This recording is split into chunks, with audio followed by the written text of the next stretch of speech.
Você pode sentar. Bom dia. Meu nome é Marcondes. Eu sou pastor na igreja episcopal do nosso conhecido um pouco aqui na cidade, pastor Paulo Garcia, ou bispo Paulo Garcia. Também o bispo, o pastor Alexandre Ximenes, né? Bem conhecidos. Eles são conhecidos pelas pregações na rádio evangélica, né? Normalmente as pessoas conhecem eles pelas pregações na rádio evangélica. Então eu estou sob liderança desses dois homens de Deus, junto com o pastor Ivan Rocha também, e vim compartilhar um pouco da palavra de Deus com vocês, a convite de Italiane, que é uma pessoa que tem servido muito na nossa igreja. Ela tem amado a igreja episcopal, Deus colocou no coração dela, e ela tem derramado do que Deus colocou, tanto aqui na igreja de vocês, e talvez vocês não me conheçam, mas eu conheço muito a igreja de vocês. A IABV, ela foi um marco espiritual na minha história também, embora eu nunca tivesse sido parte dela, mas é uma igreja que impactou a cidade do Recife. Eu acho que 2002, eu não lembro exatamente o ano, eu imagino que foi 2002, se não foi 2002, foi 2004. A apóstola Valnice Milhomes esteve na Obreiros de Cristo do Galpão 19, mas era um evento que vocês estavam promovendo. De dia ela falava sobre os 5 ministérios de manhã e à noite sobre o fogo refinador.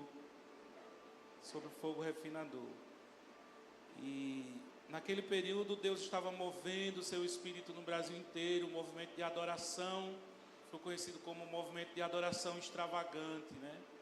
E essa comunidade de vocês, bem antes disso, eu estava conversando com o Taliane sobre a história do mover do Espírito na IABV, né? E eu disse, bem antes disso, vocês introduziram, junto com os movimentos de comunidade, a adoração carismática, que a gente chama hoje de carismática, a adoração comunitária, mais expressiva, que no Recife as igrejas históricas, elas estavam muito ainda limitadas aos inários, aos cantos corais, e vocês começaram a trazer o Daniel Souza, o Azaf Borba e aquele louvor comunitário, junto com a Comunidade da Graça e outras igrejas, foi derramando vida nas igrejas históricas do Recife.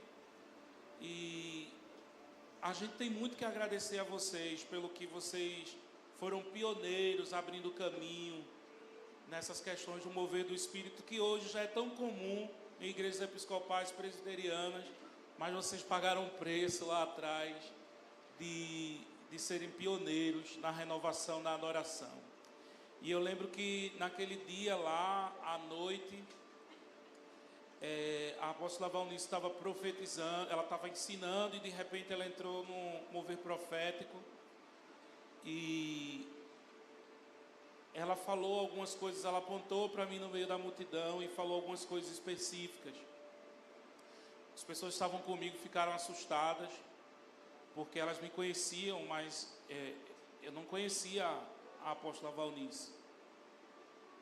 E eu senti como se um lençol tivesse sido jogado em cima de mim. Ontem eu estava contando isso para o pastor Wagner, que é o pastor da CEGEC São Paulo, Wagner Santiago.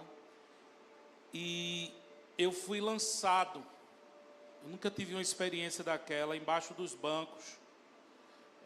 Os bancos de plástico voaram, né?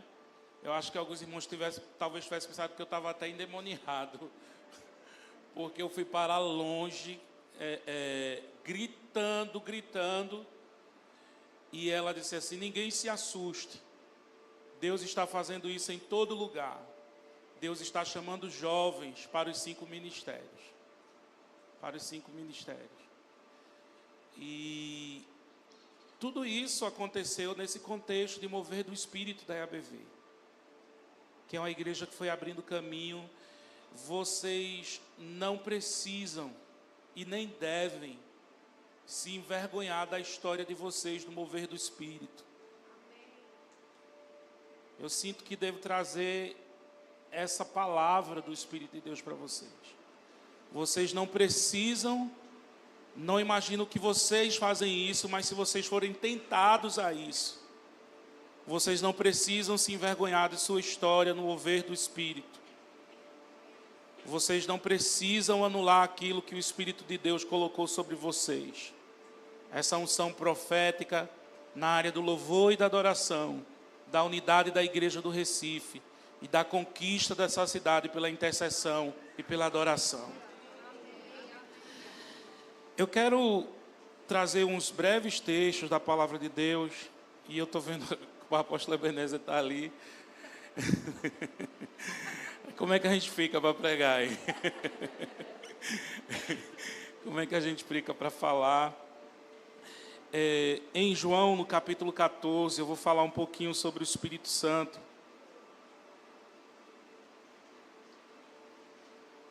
Porque a gente fala muito presença, presença, presença, e esquece que essa presença é uma pessoa, é a presença de uma pessoa. O Mike Shea, numa entrevista no Dizascope, ele fez essa correção assim, né, daquele jeitão dele, né, fala presença, presença, ele disse, é o Espírito Santo, é uma pessoa. Vocês falam como se fosse uma coisa, uma energia, a presença, é uma pessoa. E esses textos que a gente vai ler, vai falar sobre isso. João capítulo 14, versículo 16 a 26, que diz assim: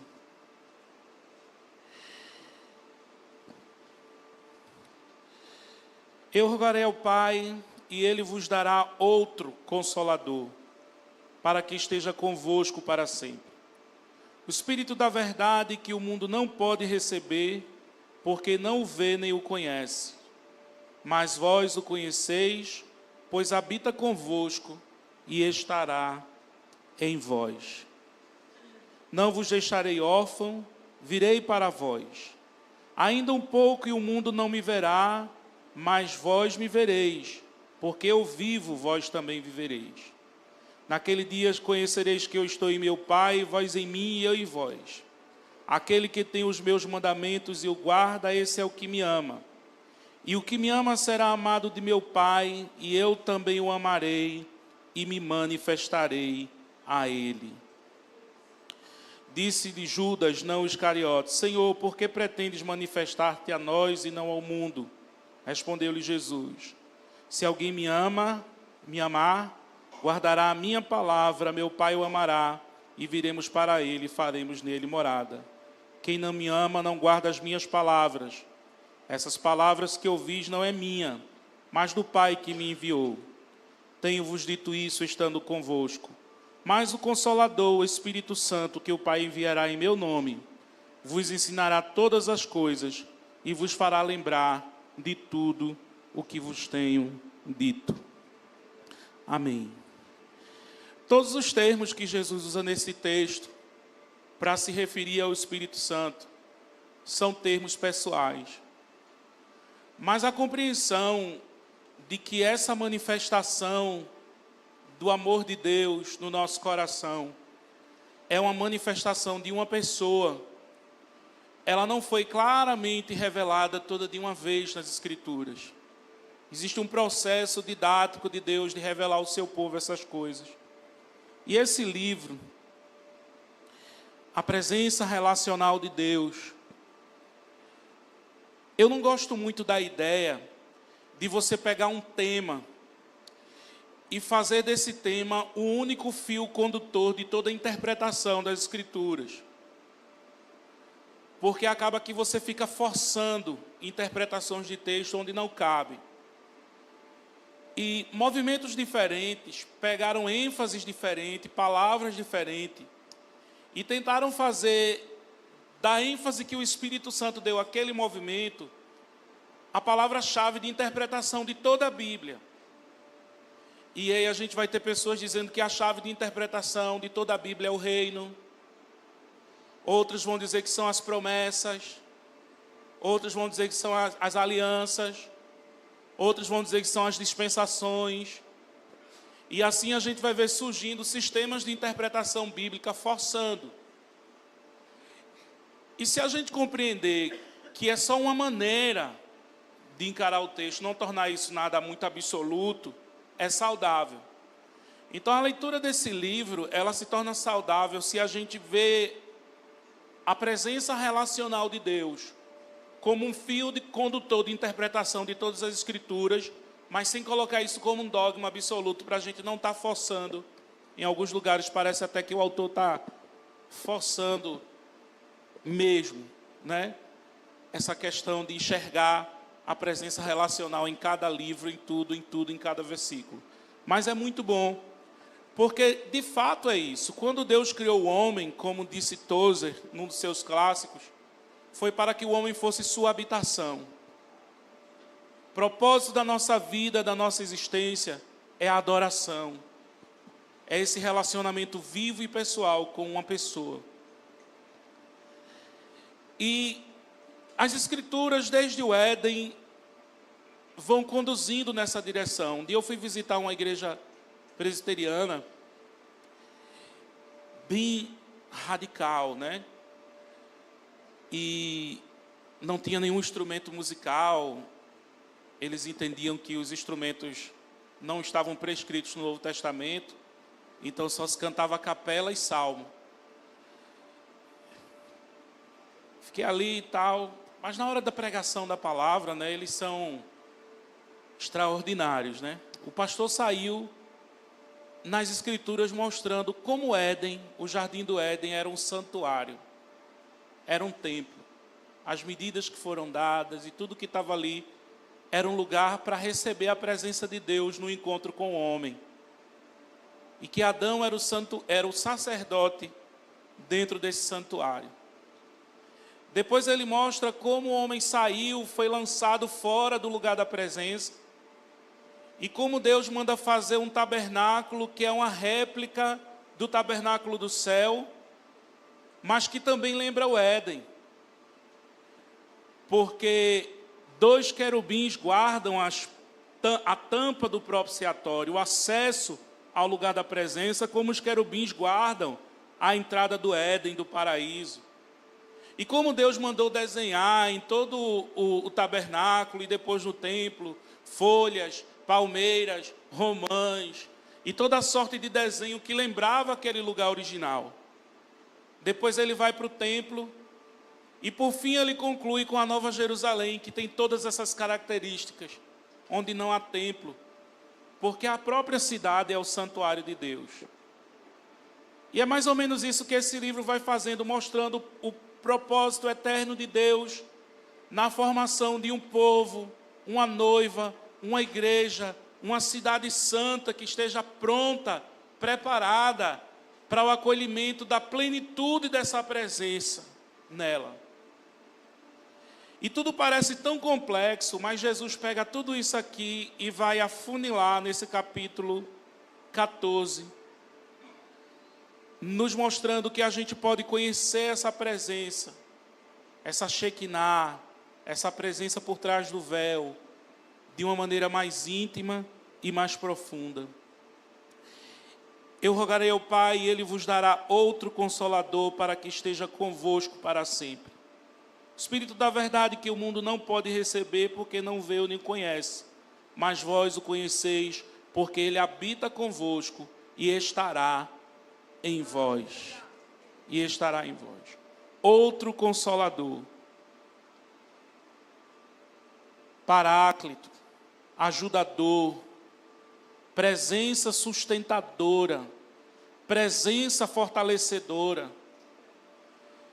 Não apenas Deus conosco, mas agora Deus em nós. Ele está com vocês, mas agora Ele estará em vocês. Não apenas Deus conosco, mas Deus em nós. Não apenas Deus por nós, nem conosco apenas, mas Deus em nós. O Espírito da verdade que o mundo não pode receber. E aí Jesus vai descrevendo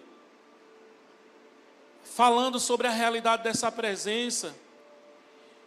E ele diz sobre que coisas caracterizam, quais são as marcas que caracterizam quem realmente conheceu e experimentou essa presença. E aí ele diz, parece ser que ele tem mudado de assunto no meio dos versículos, mas ele não mudou de assunto, quando ele diz assim: se vocês me amam, vocês guardam os meus mandamentos. E se vocês guardarem os meus mandamentos, vocês serão amados de meu Pai. E eu também o amarei e me manifestarei a Ele. Agostinho dizia que na Santíssima Trindade, nós temos as três pessoas que Deus é amor, mas manifestas de maneiras diferentes. Jesus é o amado, o Pai é o amante, no sentido de amante aqui tem aquele sentido de aquele que ama. Não é o sentido sujo da nossa cultura, mas o amante é aquele que ama o amado. E o Espírito é essa manifestação do amor entre o amante e o amado. Eu o amarei, meu Pai também o amará, e eu me manifestarei a Ele. Conhecer o Espírito Santo não é uma abstração teológica. Conhecer o Espírito Santo não é uma ideia vaga, é uma realidade. Por exemplo, eu quero entrar mais à frente no como a gente deve ter zelo por essa presença do Espírito Santo em nós. Mas eu queria compartilhar com vocês rapidamente como a minha percepção desse texto bíblico modificou por meio de uma experiência. Porque é necessário que a gente tenha uma experiência pessoal com a presença manifesta e real de Deus, para que a gente compreenda as coisas que estão escritas. E quando a gente experimentar um pouco dessa realidade, nós nunca mais seremos o mesmo. Boa parte da nossa indiferença, irreverência, descuido com a presença, tolerância dos pecados na nossa vida tem relação com a falta de um conhecimento experimental de Deus. Nós ainda não sabemos o que esse texto quer dizer. Eu também o amarei e me manifestarei a Ele. Logo que eu conheci Jesus, eu me converti. Desde criancinha eu estava na igreja, mas eu não conhecia Jesus como meu Senhor e meu Salvador pessoal. E minha avó era batista, da Convenção Batista Brasileira, mas ela tinha uma amiga da Convenção Batista Nacional e que ia ter uma festa de uma reunião de oração, chamou ela para visitar. E quando eu fui nessa igreja, eu não lembro muito da pregação, mas eu lembro que uma irmã levantou e começou a cantar em línguas, soprano lírico. E o contato com a presença de Deus me impactou. Eu só vim entender depois que João Wimber viria chamar isso de evangelismo de presença. É onde você põe em contato o pecador, não apenas com o plano da salvação, mas em contato com a presença real de Deus. E ali, em contato com a manifestação da presença de Deus, aquele trabalho de uma infância inteira de ensino das Escrituras, veio frutificar naquele momento. Porque eu me dei conta que eu não conhecia o Senhor. E eu comecei a ter saudade de alguém que eu nunca tinha conhecido. Aquilo que Pascal vai dizer, o homem tem no seu coração um vazio do tamanho de Deus que só Deus pode preencher. Aquilo que Agostinho vai dizer, a nossa alma anda inquieta e sem sossego, até que encontre descanso em Ti. Eu senti saudade. O Espírito de Deus, aquilo que Jesus diz, Ele convencerá o mundo do pecado, me trouxe convicção de pecado. Eu comecei a chorar e fiz aquela oração do pecador, que a gente aprende na escolinha dominical, nos acampamentos. Jesus, eu abro a porta do meu coração e te convido a entrar na minha vida seja o meu Senhor e o meu Salvador.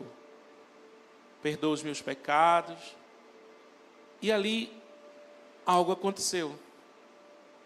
Na minha linguagem de criança, quando eu fui dormir, eu disse para minha avó assim: vó, eu estou me sentindo tão leve. O que é que aconteceu? Ela disse: é porque você não chamou palavrão hoje. Mas não era, eu tinha recebido um novo coração. Eu tinha entrado na nova aliança. Agora não era mais por exterioridade, era aquilo que o Senhor disse por meio do profeta Jeremias e Ezequiel: eu tirarei de dentro deles o coração de pedra, colocarei dentro deles um coração de carne, eu escreverei no seu coração as minhas leis, e ele andará nela, eles andarão nela. E já não mais se dirá, cada um ao seu irmão, conhece ao Senhor, porque cada um conhecerá o Senhor. Essa é a realidade da nova aliança. Justificados, pois, mediante a fé, temos paz com Deus. Essa leveza era a justificação.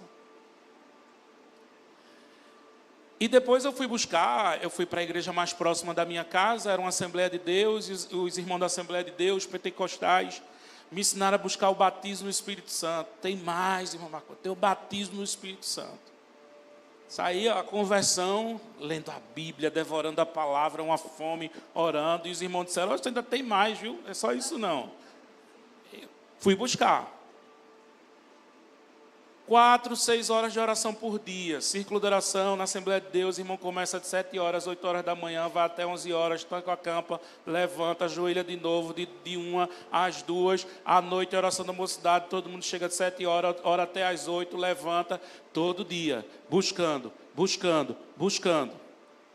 Hoje eu conheço a teologia dessas coisas, mas não sabia nada de teologia dessas coisas, era a prática dessas coisas. A gente vai ver os teólogos dizendo: não, porque a teologia lucana, o derramar do Espírito Santo está associado à oração. Hoje a gente enxerga isso por causa da teologia, mas isso está na prática da vida de quem busca a Deus por experiência, sabe? Você se enche do Espírito Santo pela oração. Lucas diz: e Jesus, tendo orado, os céus se abriram e o Espírito de Deus desceu sobre ele, em forma corpórea de uma pomba. Nos cenáculos, ele perseverava unânimes em oração, e de repente veio do céu. Atos 4, e levantando a voz unânimes oravam, e todos foram cheios do Espírito Santo. Oração está sempre associado ao lugar que atrai a presença, a manifestação da presença real de Deus. Depois de buscar intensamente essa experiência com a presença durante 2 meses e 4 dias, um dia eu desisti de buscar, já tinha feito tudo, e os irmãos na Assembleia têm uns hábitos que se chamam hábitos de santidade, hábitos holiness, americano. Isso foi nem eles que inventaram, veio dos Estados Unidos, essa coisa assim: não pode isso, não pode aquilo, não pode isso, não pode aquilo. E eles disseram: um amigo meu descobriu que eu tinha uma coleção de gibi dos X-Men. Saia do cão, não pode não. Por isso que você ainda não recebeu o batismo no Espírito, porque você tem essas coisas aí guardadas, né? Aí eu não toquei fogo, vendi. A recomendação era que eu tocasse fogo. Eu vendi minha coleção dos X-Men. E eu fui para a reunião de oração, eles mandando a gente dar glória, né?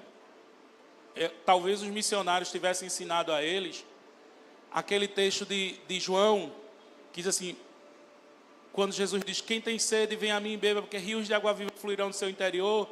O versículo últimozinho lá diz assim: porque o Espírito Santo ainda não havia sido dado, pois Jesus não havia sido glorificado. Então, como é que o Espírito é dado? Quando Jesus é glorificado. Eles entenderam ao pé da letra e disseram: é para você dizer glória, glória, glória, glória, glória, até você ser cheio do Espírito Santo, né? Acho que os missionários suecos ensinaram a eles isso com um telefone sem fio, e ficou na prática de repetir glória. E se você ficar repetindo glória, glória, glória, glória, glória, glória, glória, muito rápido, é um trava-língua. Você vai embolar a língua e você vai falar em língua sem querer. Se você aumenta isso de nível de 1, 2 para 3, glória, glória, glória, glória, já era. Batizado na hora. Só que eu acho tão bonito isso, que apesar dos nossos métodos, apesar das nossas maneiras, Deus é muito maior do que tudo isso. E Ele encontra um coração sedento e faminto em qualquer lugar. Buscar-me-eis e encontrareis, quando me buscardes de todo o vosso coração, diz o Senhor. E ali eu estava, glória, glória, glória, glória, glória, glória, glória. Faltava 5 minutos para as 2. Jesus não vai me batizar, nível 3, glória, glória, glória, glória. Né? E a irmã Luísa Ivo, pioneira do Círculo de Oração, que começou com os missionários suecos aqui, lá na Encruzilhada, ela passou por mim, irmãos, aquela senhorinha, ela não fez nada. Ela só ficava andando para lá e para cá e às vezes ficava gritando, língua Jesus, língua Jesus, língua. Só repetia isso. Ela tocou em mim. Quando ela tocou em mim, eu senti uma descarga elétrica, um choque. Quando eu leio essas coisas em livro, para mim é normal, porque eu sei o que é aquilo. Quando Charles Finney diz assim, eu sentia correntes elétricas passando pelo meu corpo, de forma que eu dizia, Deus, para, senão eu vou morrer. Ou quando o Moody diz, pare, senão eu vou morrer. Né? Uma descarga elétrica, que quando eu fui gritar do choque, saiu línguas. Não saiu grito, saiu línguas. Saiu línguas. São experiências com a manifestação real da presença, que ninguém tira isso de você. Se você conheceu a presença de Deus nesses níveis experimentais, ninguém tira isso de você. Eu fui para dentro da Universidade Federal de Pernambuco para o curso de Ciências Sociais, que é um dos cursos mais hostis à fé cristã. Entrei e saí com a fé intocada, porque não era uma fé teórica, era uma fé sustentada na experiência. Eu sei em quem tenho crido e não em que tenho crido. Não é eu não conheço o Espírito Santo e as coisas do Senhor, são conceitos, dogmas, ideias. É experiência real, com uma pessoa real. E ninguém tira isso de você. Ninguém consegue arrancar isso de você. No mínimo, quando me colocaram alguma coisa na minha cabeça, eu pensei, então eu sou doido. No mínimo, eu sou doido, porque é real. É real, no mínimo eu perdi contato com a realidade. Né? Eu estou em outra realidade, perdi contato com a realidade. Mas é uma loucura que tem me feito muito bem. Uma loucura que tem dado significado aos meus dias e propósito da minha vida. E parece ser uma loucura melhor do que a racionalidade, do que quem estava pulando do Cefish lá embaixo. Né?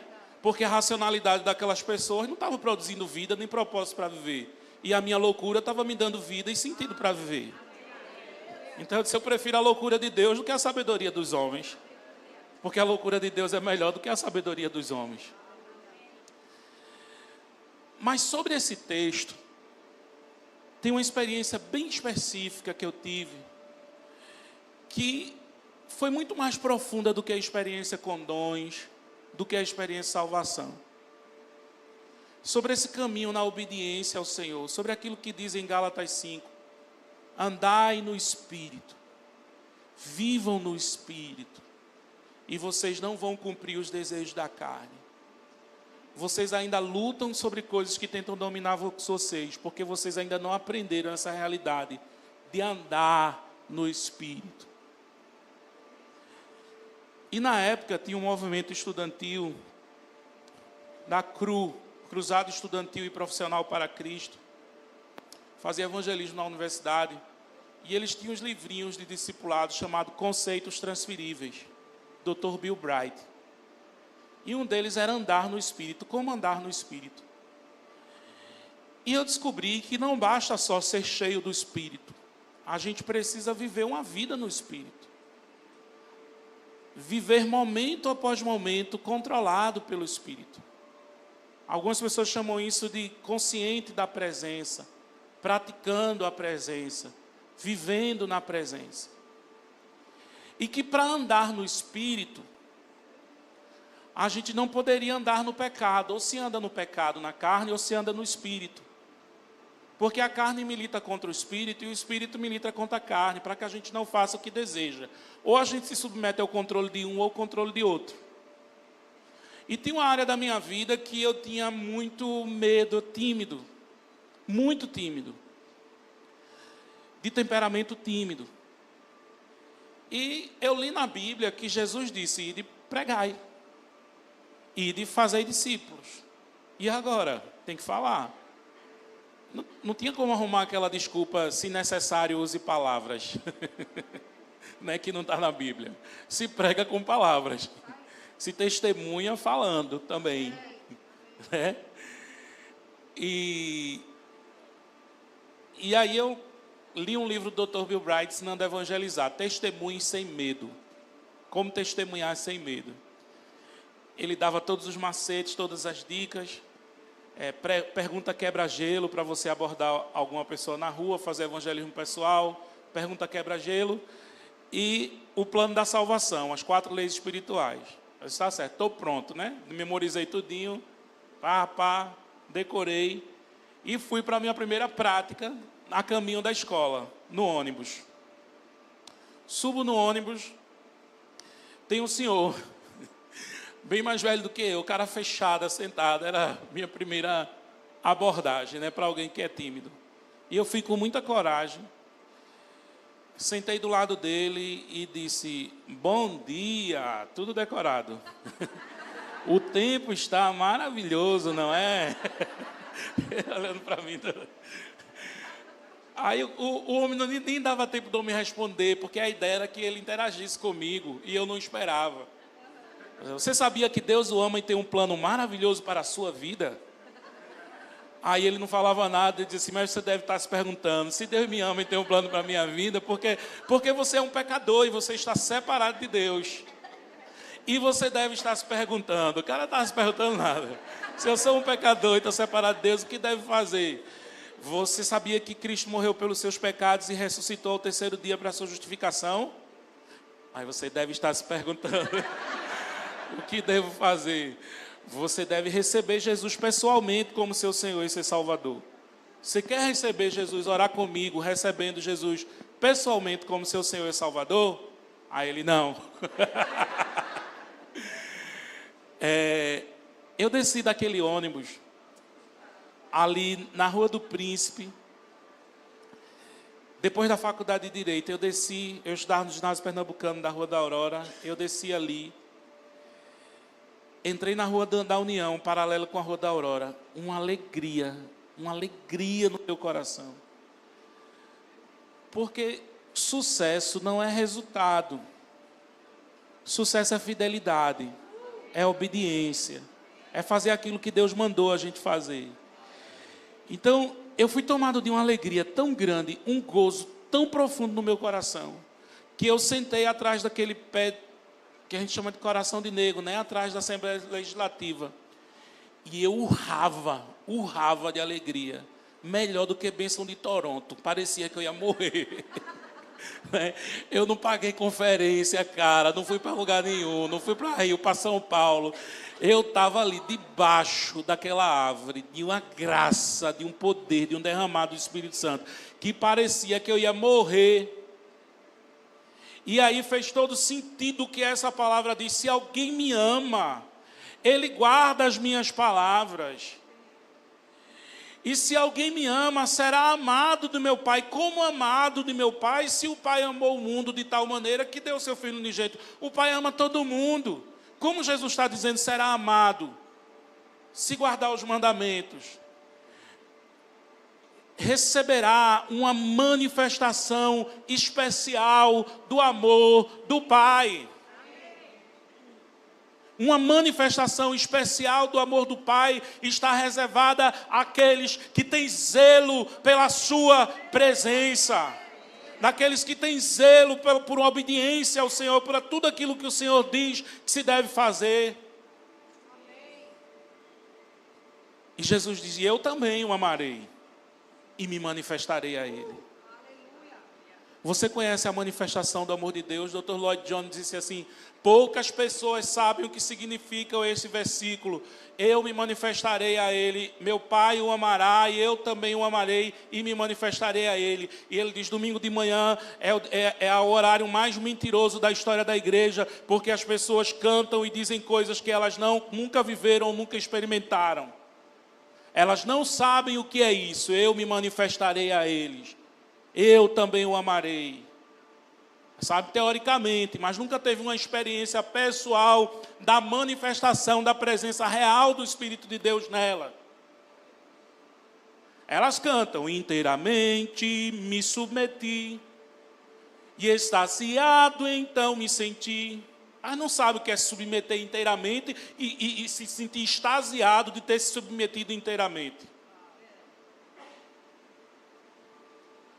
E vários outros hinos dos hinários antigos, que são cheios de experiências de missionários, de pioneiros que foram para a China, para a Índia, para a África. Sou feliz com Jesus, e outros que contam dessa experiência profunda com o Espírito Santo de Deus, que alavancou o ministério desses homens a partir dessa experiência na raiz de tudo, com a presença relacional de Deus em nós, não apenas conosco, mas em nós. Tudo isso era a introdução, mas a conclusão é rápida. É só para dizer, porque o tema da conferência é zelo, é que a gente começa bem nesse lugar, quando a gente conhece o Senhor, com essa experiência. E eu sei que vocês, enquanto igreja, tiveram muitas experiências no passado aqui, com o impacto da presença de Deus. Mas a gente pode, ao longo do tempo, ir perdendo essa essência e esse lugar da presença, por falta de zelo e cuidado. Paulo disse aos Gálatas: porventura vocês começaram no Espírito, e agora vocês terminam na carne? E a gente acha que o ministério na carne é um ministério que vai fazer micareta gospel ou qualquer coisa assim. E não é isso somente, também é. O ministério na carne, ele pode ser religiosamente bem direitinho, mas é um ministério que não é mais conduzido pela dependência do Espírito Santo, que não é mais conduzido sob direção do Espírito Santo. A gente já sabe fazer, a gente já sabe todo o macete, nós somos experts em intercessão, nós conhecemos tudo de batalha espiritual, a gente já sabe, temos todos os manuais, e não depende mais do Espírito Santo. E aí a gente vai perdendo a percepção dessa deliciosa presença. E aí a gente fica só com saudade daqueles dias no passado que foram tão bons, tão gostosos, e não sabe o que aconteceu no caminho, que a gente perdeu esse lugar da presença. É necessário a gente restaurar o zelo no nosso coração, para que a gente reencontre. E no caminho de afastamento dessa presença, Deus nos guarde de nos tornar como a igreja de Laodiceia, uma igreja onde o Senhor está do lado de fora pedindo para entrar. O Senhor fora da sua própria igreja, dizendo: eis que estou à porta e bato. Se alguém ouvir a minha voz e abrir a porta, eu entrarei. Terei comunhão com ele e ele comigo. Que Deus nos guarde. Amém. Que Deus nos livre disso. Amém. E talvez essa conferência seja de fato uma convocação profética para que a gente não tome um rumo de distanciamento desse lugar. Num tempo em que as virgens no mundo inteiro estão adormecendo, a gente possa guardar o nosso azeite de reserva, prontas para ouvir a voz do noivo. Aí vem o noivo, a voz do amigo do noivo, sair ao seu encontro. Nesse caminho, o primeiro movimento que a gente faz é o movimento de entristecer o Espírito Santo. Efésios 4, versículo 30. A palavra de Deus diz: e não entristeçais o Espírito Santo de Deus, no qual estáis selado para o dia da redenção. O versículo anterior, 29, diz: nenhuma palavra torpe saia da vossa boca, mas somente aquilo que for para edificação e transmita graça aos que ouvem. Mas todo o capítulo 4 de Efésios é sobre ser zeloso em santidade. nas pequenas coisas. Zeloso em santidade nas pequenas coisas para não entristecer o Espírito Santo.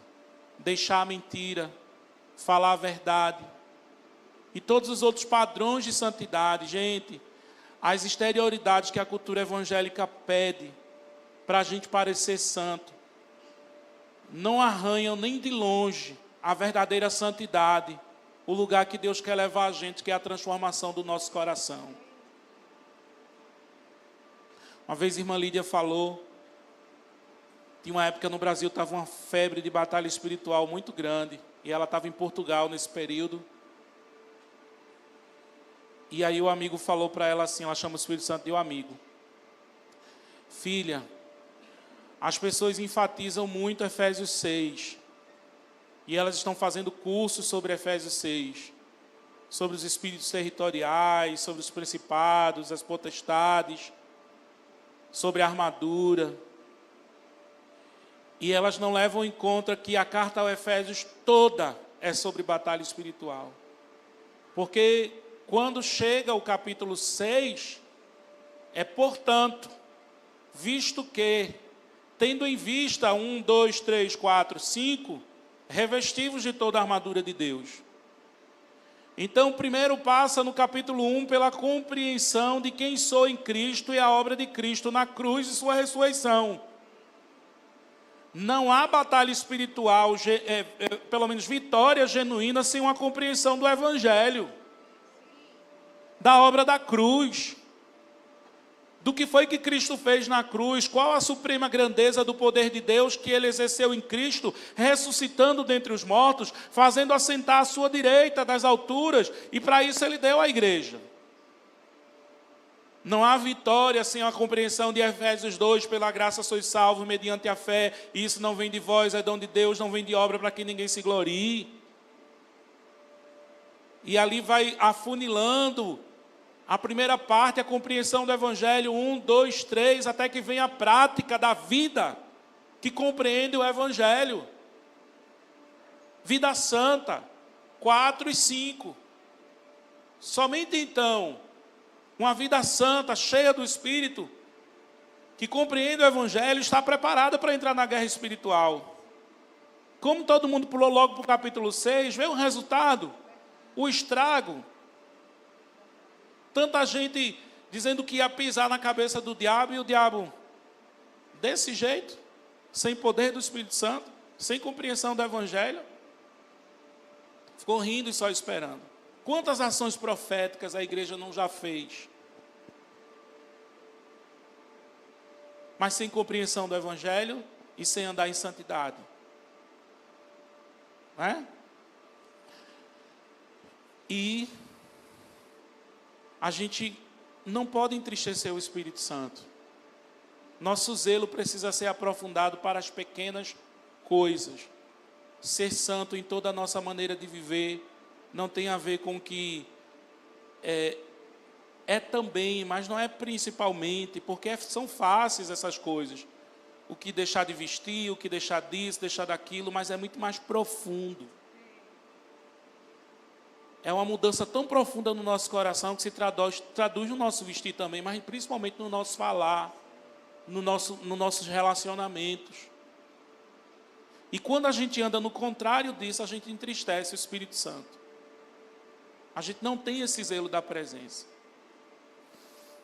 Meu bispo diz assim, quer saber se alguém é cheio do Espírito? Pergunte para o patrão dele, pergunte para o empregado dele, pergunte para a esposa dele, ou para o esposo dela, pergunte para os filhos, ou para os pais. Que Efésios 5 está todo dentro desse contexto.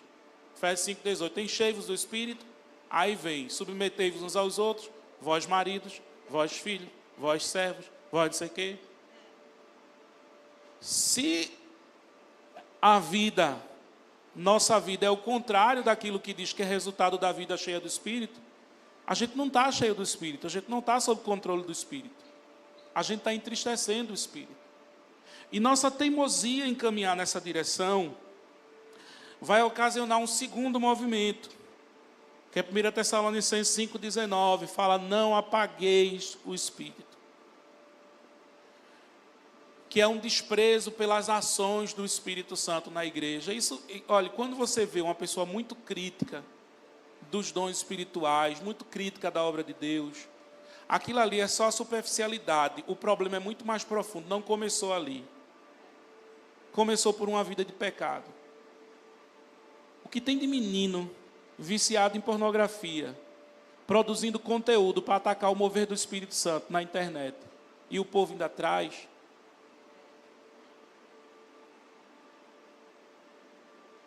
Eu não tenho nem certeza desses dados. Eu acho que isso está vindo pelo Espírito. Acho que isso está vindo pelo Espírito. Porque é sintomático. Quem resiste à obra do Espírito, que tenta apagar o Espírito, desprezar as profecias, não perseverar em oração, tudo aquilo que está em Tessalonicenses 5, normalmente é sintomático que já baixou a resistência nas outras pequenas coisas. Já baixou a resistência. Quer ver um modelo de alguém cheio do Espírito Santo? Eu falo muito sobre a irmã Lídia, né? Mas é um exemplo. Eu tive essa semana com ela no evento, e uma pessoa numa mesa de debate fez uma pergunta. Veja, a pergunta era teológica. Fez uma pergunta para ela. Era uma senhora, 80 anos. Irmã Lídia, o que é que a senhora acha dos cessacionistas? São aquelas pessoas que não acreditam que os dons espirituais são para hoje, era só para a época. A senhora acha que eles blasfemam contra o Espírito Santo, ou seja, cometem o pecado imperdoável? Olha a sinuca de bico que botaram ela. Não era uma sinuca de bico, que era uma igreja carismática. Então, se ela dissesse, vai tudo para o inferno, todo mundo ia, né? Vai tudo para o inferno, todo mundo. Mas você vê a piedade, a santidade como é. Ela ouviu a pergunta. Qualquer outra pessoa mais agressiva, que milita de corrente teológica, daria uma resposta. Ela parou, e eu fiquei observando ela, porque eu aprendo muito observando. Esses irmãos mais velhos eu respeito muito, e eu observo muito como é que eles se comportam, como é que eles reagem, vou aprendendo. E parecia que ela estava esperando a resposta de alguém dentro dela. Que ela parou, ficou pensativa, e então ela respondeu, simples, na lata: não estou autorizada a julgar os meus irmãos. Fiquei, uau, que ensino! Quando eu penso que ela ia detonar alguém como o tio Nico, não estou autorizada. Não estou autorizada a julgar os meus irmãos. Sabe o que é isso? É uma vida que anda no Espírito. Vida que anda no Espírito não está... Mais vale não entristecer o Espírito Santo do que ganhar a popularidade de todo mundo, que ganhar a curtida, que ganhar as coisas. E entristecer o Espírito Santo. Não é? E você vê todos os homens de Deus, mais maduros, de todas as denominações diferentes, que pensam diferente. Eles são assim. Porque eles têm o fruto do Espírito. Veja o melhor de cada igreja. Veja o Hernando Dias Lopes, como é um homem piedoso, cheio do Espírito. Você vai vendo todos os mais maduros, cheios do Espírito, de cada tradição, de cada igreja, eles não andam na carne. Eles andam no Espírito, eles não ficam falando palavra torpe, eles não ficam resistindo o mover do Espírito. Mesmo como eles não compreendem, eles vão dar outro nome ao que eles estão vendo que é de sobrenatural, por causa da teologia, mas eles não vão negar aquilo que está sendo dado. Você vê quando é um homem piedoso assim, ele vê uma cura e diz assim, não, isso é uma cura em resposta à oração, à soberania de Deus. Mas ele não nega, está entendendo?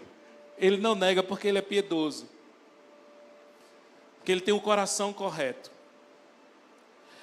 Uma vez a apóstola Valnice em São Paulo, ela disse assim para mim, Marcondes, porque ela era batista, né? Bem tradicional. Reverendo Marcondes. E ela tem umas ideias diferentes, totalmente diferentes da minha igreja, né? Minha igreja é uma igreja episcopal, que não sei se vocês sabem, quase parece com a igreja católica. Aí a apóstola Valnice sai de Roma e vai para Jerusalém. É um choque, né? Aí ela disse assim, Marcondes, às vezes a gente tem a cabeça errada, querendo dizer que a minha cabeça é errada, a minha igreja, né?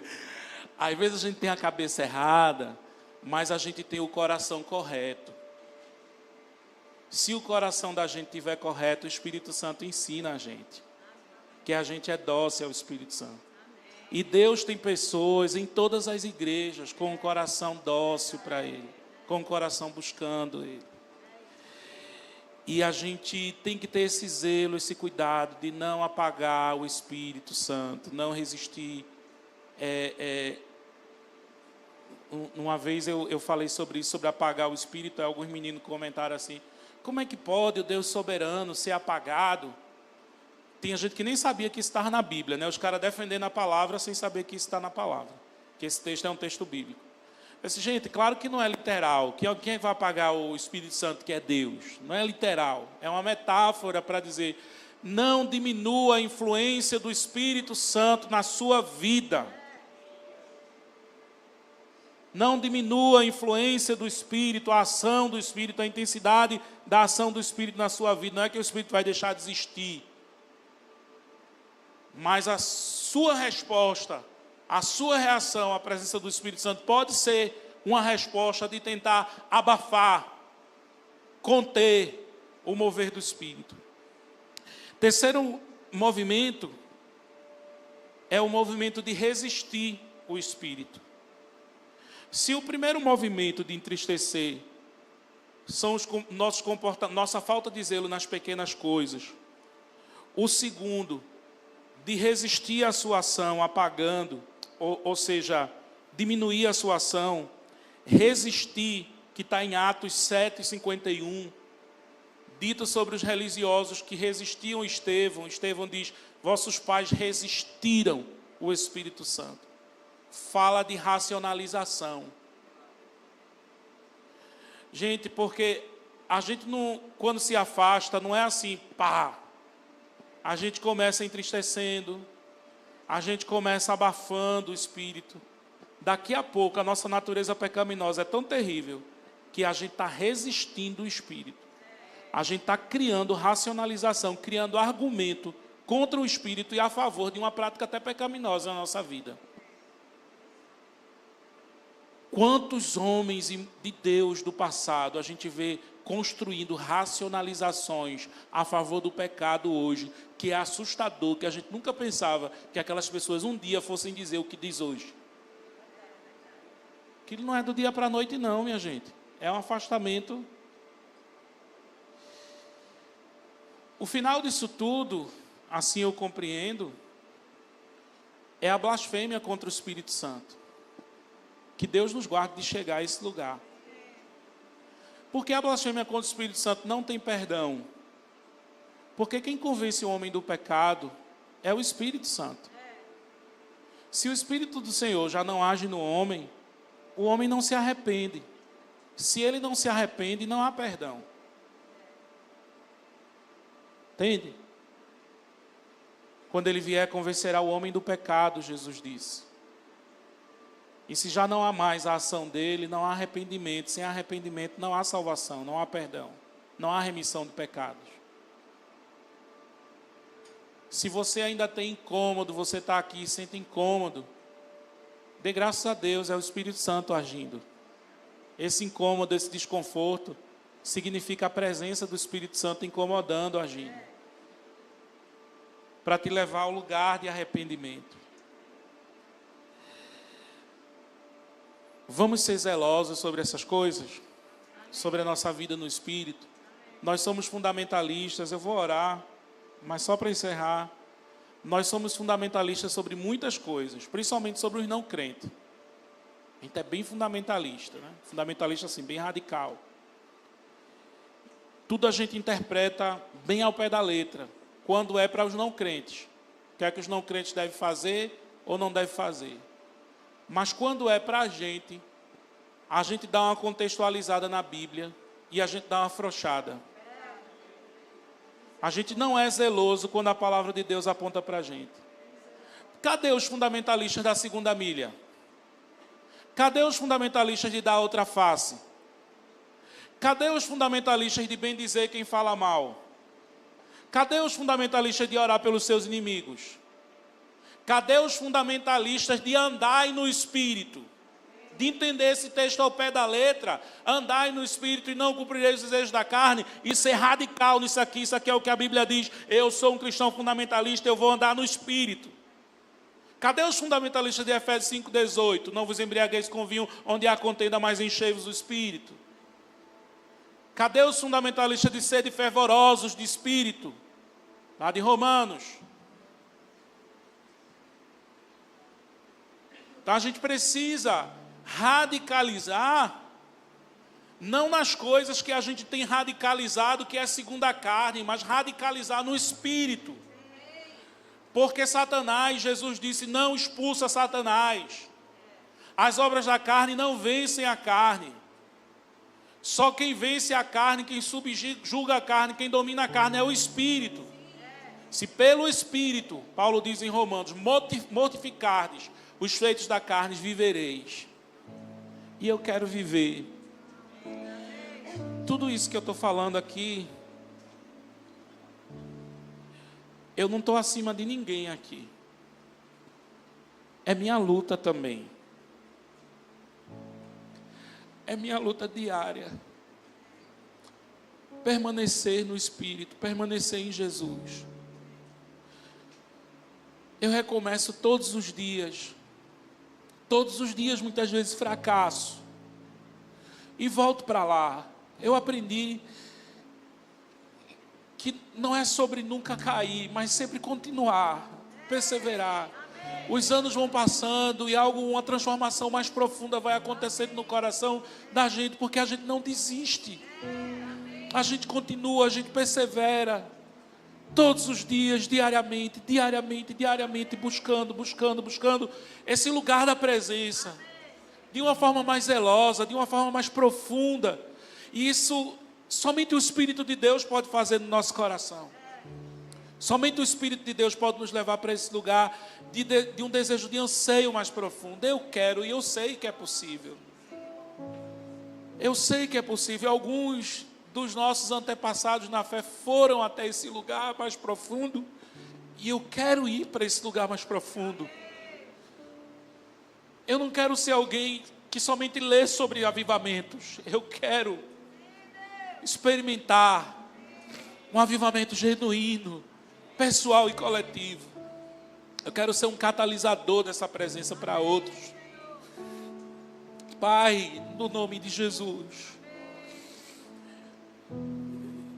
que o anseio da Tua presença aumente no nosso coração. O desejo de voltar para esse lugar da Tua presença, o zelo da Tua presença. Que o zelo da Tua casa, do lugar da Tua habitação, do lugar da presença nos consuma. Que não é sobre cuidado com formas, com estereótipos de adoração, com estruturas arquitetônicas ou qualquer outra coisa, mas é o zelo pelo santuário interior, pela habitação do Espírito em nós. Retira de nossa boca tudo aquilo que é torpe, tudo aquilo que não for para edificação, tudo aquilo que não transmite graça, toda mentira, todo comportamento errôneo, toda insubmissão. Derruba a resistência do nosso coração ao Teu Espírito. Que essa manhã estruturas de raciocínio e sofismas que se levantam contra o conhecimento de Deus caiam agora no nome de Jesus. No poderoso nome de Jesus, Espírito Santo, desmantela filosofias humanas de maneira sobrenatural. Age agora, Espírito do Senhor. Age agora, Espírito do Senhor.